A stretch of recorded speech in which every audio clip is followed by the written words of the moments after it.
Este viernes nos sorprendía el mercado norteamericano después del cierre con una noticia que nos llegaba de la mano de Bloomberg en primer lugar, y es por parte de la agencia crediticia, la agencia de ratings que hace Moody's.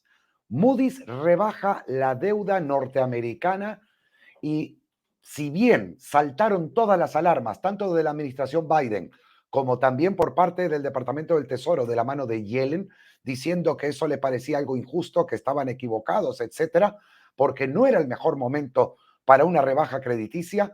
Moody's aprovechó la oportunidad. Venía comentando yo a lo largo de los últimos días cómo el mercado estaba subiendo de forma excelente, había anulado toda la caída del mes de octubre, en el caso del Nasdaq, en el caso del Standard Poor's, etcétera, pero de que estaba haciendo con ausencia de volumen y que estaba haciendo demasiado vertical dicha subida, lo que me daba muchas razones para sospechar de la fortaleza de este rebote, sobre todo esta subida, sobre todo con los huecos o los gaps dejados a la baja en la misma. ¿Y quién tenía que ser? Tenía que ser Moody's entonces la que pusiera en este momento el foco de atención del mundo entero a la deuda soberana, al problema crediticio del cual hablé hace justo 3 días de esto y llevo ya casi una semana anunciando de lo que puede significar esto. Aquellos que lleven menos de 15 años en los mercados financieros, probablemente todo esto le importe muy poco en estos momentos. Pero aquellos que lleven más de 15 años en los mercados, y me incluyo en ese grupo, sabemos que la primera de las crisis importantes o relevantes de los últimos años fue la del año 2000 con la .com, o sea, las empresas tecnológicas. Aquellas que hoy representan las 10 empresas que están moviendo todo el Standard Poor's 500. Aquellas empresas, repito, que mueven todo el índice de las 500 empresas norteamericanas más importantes son apenas 10 y tecnológicas. Cuidado donde fuera a hacerse otra burbuja también, porque son cíclicas estas burbujas. Pero por otro lado, tenemos la crisis de 2008, que fue la crisis inmobiliaria y la crisis bancaria, pero que daba una crisis. De hecho, 2020 vino la del COVID, otra crisis aparte, pero lo más importante y la que quedaba era la de los gobiernos. En pocas palabras, la crisis de posibles quiebras de gobiernos como una parte se vio en 2008. ¿Y qué significa esto? Significa simplemente, y lo que vamos a ver ahora aquí en los CDS, que son los seguros que tienen para cubrirse ante el posible impago de la deuda soberana norteamericana, de cumplir con esos tipos de interés o las tasas que ofrecen los bonos de deuda fijos allí en los Estados Unidos, dispara de nuevo a niveles de 57,38 según esta captura de Bloomberg. Y esto es un problema muy importante. ¿Por qué? Porque obliga a Estados Unidos a tener que emitir más deuda, pero a mayor tipo de tasa. O sea, que aumenta más el déficit presupuestario porque obliga a tener que quitar más del PIB, de lo que produce, solamente para satisfacer a los acreedores. En pocas palabras, cuando sube un CDS y cuando se hace una rebaja crediticia, se empieza a perder la confianza en la economía. Y de momento, la economía norteamericana se está basando solamente en fortaleza bélica, porque es muy importante todo lo que está sucediendo a raíz por los problemas geopolíticos de diferentes focos de atención con guerras como Israel, Ucrania, porque todo el mundo fija la atención en eso, en la fortaleza norteamericana, porque mira tú los portaaviones, mira tú cómo defendemos al mundo de los malos. Pero, quitan el foco de atención en el verdadero problema, la financiación de todo esto y que no es posible sostener. Hoy en día, todos los expertos coinciden allí en Estados Unidos que es un problema sin solución el de la deuda norteamericana. Y les mostraba números días atrás de cuál es la proyección a 2030, 2050 y lo que tiene en este momento como carga Estados Unidos para pagar esos intereses. ¿Y qué significa también esto? Pues por supuesto que el dólar norteamericano pierde valor o empieza a perder credibilidad, algo que va a tardar su tiempo, pero que ya está empezando a ser así. Y por otro lado, hoy salió Greenspan, expresidente de la Reserva Federal, años atrás, muchos lo recordarán, yo tuve el placer de compartir unos años mientras él estaba a cargo de la Reserva Federal, dijo, no se preocupen por la deuda norteamericana y no se preocupen por los intereses a pagar. Somos el único país con la capacidad suficiente de volver a imprimir dólares, la cantidad y el tiempo que sea necesario. O sea, ya nos están anunciando que todo lo que pasó en 2022, que todo el problema de la inflación, que todo el problema hipotecario, que todo el problema de los créditos que se están pagando, etcétera, fue por culpa de la inflación y por esa inyección desmesurada de dinero que se hizo en las economías. Y ahora nos dice Greenspan que nos quedemos tranquilos, que este problema se va a solucionar inyectando de nuevo dinero. O sea, nos van a tener hasta 2024, 2025 con el cuento de la inflación durante no sé cuánto tiempo, haciendo sufrir no sé cuánta gente, empresas, etcétera, y la que viene todavía, para que después la solución a eso, por culpa del endeudamiento norteamericano y que se les ha ido la olla, como dicen, sea imprimiendo nuevamente dinero, es que parece una tomadura de pelo, pero es real, es verídica, es así. No lo querrán entender, no lo van a aceptar, pero es así. Y ahora les muestro otro problema que tenemos para esta semana. El 17 viernes van a vencer muchos contratos también de derivados financieros para los principales activos financieros de Wall Street, como son los índices, los futuros, etcétera. Pero además, tenemos al día 17 el posible cierre del gobierno norteamericano. ¿Qué significa? Que simplemente y traducido a un lenguaje que se entienda, se queda sin dinero ese día.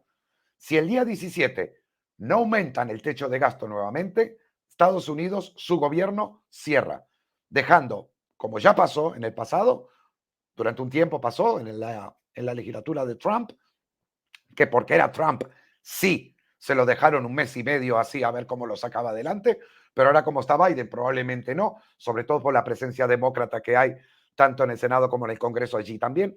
El día 17, Estados Unidos, en teoría, se queda sin dinero, el gobierno, para hacer frente a las facturas, traducido y como nos pasaría a cualquiera de nosotros a principios de mes. La probabilidad de que esto suceda al 17%, de momento el mercado lo está valorando con un 2% de probabilidad frente a un 98% de no probabilidad. Dato del 11 de noviembre, 10:52 East Time, o sea, hora de Nueva York, hace apenas 5 o 6 horas atrás. Luego tenemos la siguiente para el 18. Para el 18 aumenta la probabilidad, un sábado, 31% frente al 69% de que no. Y luego tenemos para el día 20, aquí, de que la probabilidad de que no suceda del 66, pero aumenta la probabilidad de que sí al 34. Igualmente está en una tercera parte aquellos que están haciendo apuesta porque hay opciones para esto. Sí, hay trading para esto, de los que creen que Estados Unidos no podrá pagar o el gobierno tiene que cerrar o que el gobierno siga abierto. Todo este proceso puede tardar semanas, pero sin lugar a dudas, Moody's el viernes en el cierre y ahora el posible que nos quedamos sin dinero del día 17, este viernes que viene, allí en el gobierno norteamericano, no creo que sean las mejores noticias que estaba esperando Wall Street para seguir subiendo sin miramientos y de una forma tan recta, angular en casi 90 grados. Y es algo que vamos a ver entonces rápidamente en este momento. El VIX, justo después de que cerrara Wall Street y saliera el anuncio de Moody's, aproximadamente esto ocurrió sobre las 22 y poquitos, vemos cómo se dispara de los 15.97 hasta los 16.24-25 aproximadamente.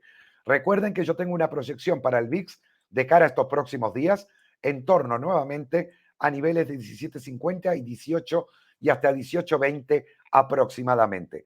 Por otro lado, ¿qué sucedió con los bonos? Vamos a ver rápidamente, el bono de 30 años apenas se movió, del 4,70 aproximadamente que estaba, subió apenas a un 4,76, aquí lo vemos, pero la formación que nos deja el bono norteamericano puede pronosticar para los próximos días intranquilidad para el mercado de renta variable y un aumento probablemente a la zona de los 5 puntos porcentuales, 5,05, tal vez 5,04 aproximadamente que nos podría traer.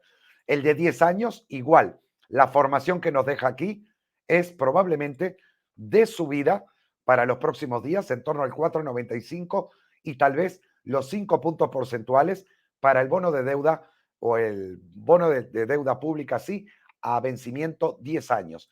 Y el más cercano, el de 2 años, ya está en el 5,06 y atención, pese a que hay una resistencia en la zona del 5,17, 5,18, no descarto que ya este movimiento que ha comenzado le pueda llevar con esto de Moody's y el problema que tenemos del 17 de noviembre, de a ver qué pasa con el gobierno norteamericano, obligara también a que los tipos de interés suben. En pocas palabras, cuando yo a ti no te puedo convencer de algo para que me prestes dinero, literalmente, tengo que hacerte una contraoferta.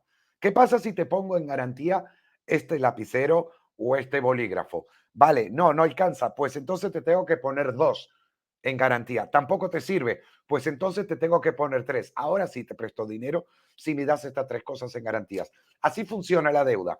¿Cómo? Tengo, en el momento que aumentan los CDS, quiere decir que aumenta la desconfianza de un posible cumplimiento de los pagos a dicha deuda. Y si aumenta la desconfianza, los CDS, Credit Default Swaps, si aumenta eso, obliga al gobierno norteamericano a elevar nuevamente las tasas de bonos para seguir generando interés en su economía y que los acreedores, fondos, bancos, quienes sean, inviertan en esa economía por la fortaleza que tiene, respaldada anteriormente mandando un par de portaaviones, un par de tanques de guerra y participando de todo conflicto bélico, tratando de ver si ganan. Que ya Ucrania fracasó, vamos a ver cómo termina el de Israel, que tampoco les está yendo muy bien, ni siquiera les escucha Israel en ese sentido. Ahora Afganistán tampoco fue muy bien últimamente. Por lo tanto, esa estrategia no está funcionando, aunque la veamos en Hollywood, en las películas, en la vida real no está funcionando para tratar de quitar el foco de atención a este problema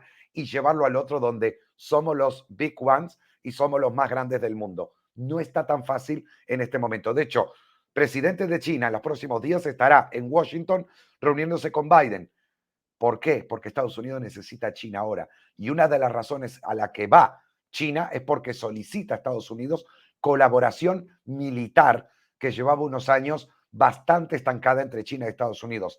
Además, China está tratando ahora el gobierno de Biden de volver a convencerles a los chinos de que vuelvan a comprar deuda norteamericana. Sí, esa deuda que en los últimos 2 años China se ha quitado del medio y ha estado colocando al resto de países porque China sabía esto, algo que hoy recién empieza a ser noticia. Vamos a ver qué pasó con el índice del dólar, sobre todo. Disparó en el cierre después, alrededor de unos 50 minutos más tarde, disparó a niveles de 105,53. Recuerden que igualmente, por debajo de los 105,65, yo comentaba de que el índice del dólar es muy probable que baje.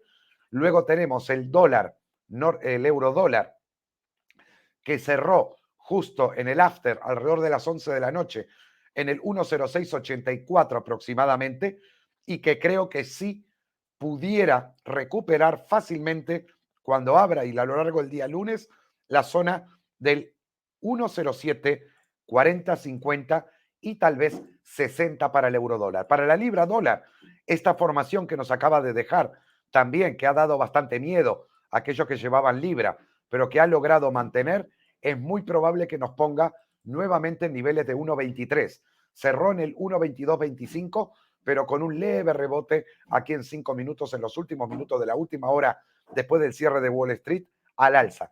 Dólar yen haciendo lo que le tocaba, pese a que sube el índice del dólar, dólar yen corrigiendo 151,47 y ustedes saben de que yo esperaba por debajo de los niveles de 151 con algo, casi 152, que el dólar yen finalmente termine de caer a estos niveles para ir empezando, en torno a los 148,70, 148,80. Y esto yo creo que es algo muy importante a tener en cuenta para los próximos días. También tenemos, por otro lado, al Standard Poor's, donde marqué la resistencia en los 4.420. Y si miramos las últimas velas, antes de que el VIX disparara en el after, antes de que disparara, vemos que ya las velas en 5 minutos comenzaban a dar un posible giro bajista, lo cual me indica que vamos a tener una visita a los 4.350 probablemente en algún momento entre el lunes y martes para el caso del Standard Poor's. Y luego tenemos para el Dow Jones Industrial también una posible corrección desde los 34.283 de cierre, probablemente a niveles de los 34.150 aproximadamente y 34.100 puntos probablemente también. Nasdaq 100 por debajo del nivel que ya había marcado de 15.550, 15.560.